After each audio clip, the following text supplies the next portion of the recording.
लोकसभा प्रत्याशी चयन से पहले बसपा की नजर दूसरे दलों के मजबूत दावेदारों पर भी है। खास तौर से वर्तमान और पूर्व सांसदों विधायकों पर निगाह रखी जा रही है। तमाम क्षेत्रों के कद्दावर नेताओं की लिस्ट तैयार कर उनसे संपर्क भी किया जा रहा है।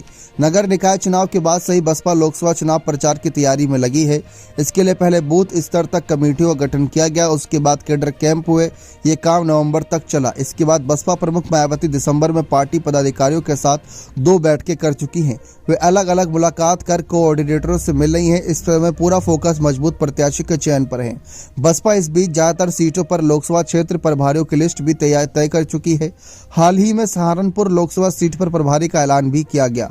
ज्यादातर जगह अभी नामों का ऐलान करने से रोक दिया गया है। विकल्प के तौर पर 2-3 प्रत्याशियों को संभावित पैनल तैयार किया जा रहा है। अब पार्टी की नजर दूसरे दलों पर भी है। पार्टी पदाधिकारियों को जमीनी स्तर पर मजबूत दावेदारों की लिस्ट तैयार करने को कहा गया। उनसे कहा गया कि वर्तमान सांसद या विधायक किसी पार्टी के हों, उन पर नजर रखी जाए। बसपा ने फिलहाल इंडिया और एनडीए दोनों गठबंधनों से दूरी बना रखी है, लेकिन अपनी जमीनी तैयार करने में मजबूती से जुटे हैं। पार्टी इस समय भले ही बहुत अच्छी स्थिति में नहीं है, लेकिन उसको पता है कि अब भी अपना एक कैडर वोट उसके साथ है। ऐसे में उसका पूरा जोर मजबूत प्रत्याशियों की तलाश पर है। यही वजह है कि बसपा ने काफी पहले से तैयारी के बावजूद प्रभारियों का ऐलान नहीं किया।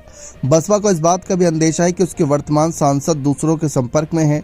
ऐसे में उसकी निगाह इस बात पर भी है कि दूसरी पार्टियों में भी वर्तमान सांसदों के अलावा दूसरे दावेदार वहां से टिकट चाहते हैं। सभी को भाजपा और सपा जैसी पार्टियां भी संतुष्ट नहीं कर सकती। ऐसे में वहां से उम्मीद टूटती है तो वह भी कहीं और से टिकट चाहेंगे। उनसे जो मजबूत दावेदार हो उस पर दाव लगाया जा सकता है। वहीं अपने पूर्व विधायकों और सांसदों पर भी नजर रखने को कहा है। बीएसपी प्रमुख मायावती देश भर में पार्टी की लोकसभा चुनाव की तैयारियों का जायजा लेंगी। वह दिल्ली में राष्ट्रीय पदाधिकारियों के साथ ही दूसरे राज्य के पदाधिकारियों से मुलाकात करेंगी। मायावती अगस्त से लगातार लखनऊ में थी। उन्होंने राजस्थान और मध्य प्रदेश विधानसभा चुनाव का जिम्मा अपने भतीजे आकाश आनंद को सौंपा था। वह खुद भी नवंबर में इन राज्यों में सभाएं करने गई थी। उसके बाद लखनऊ में संगठन के पदाधिकारियों के साथ 2 बैठकें की। दूसरे राज्य में भी संगठन का जिम्मा उन्होंने आकाश को ही सौंप रखा है, लेकिन वे खुद भी लगातार मार्गदर्शन कर रही हैं। अब एक बार फिर वह दिल्ली पहुंची हैं। आकाश भी वहीं है। मायावती नई दिल्ली पहुंचकर दूसरे राज्यों में अब तक की गई लोकसभा चुनावों की तैयारियों का जायजा लेंगी। दूसरे राज्यों के पदाधिकारियों से मुलाकात करेंगी। हाल ही में इंडिया गठबंधन की बैठक हुई। वह भले ही अभी इस गठबंधन में शामिल नहीं है, लेकिन पार्टी की पूरी निगाह इस पर है।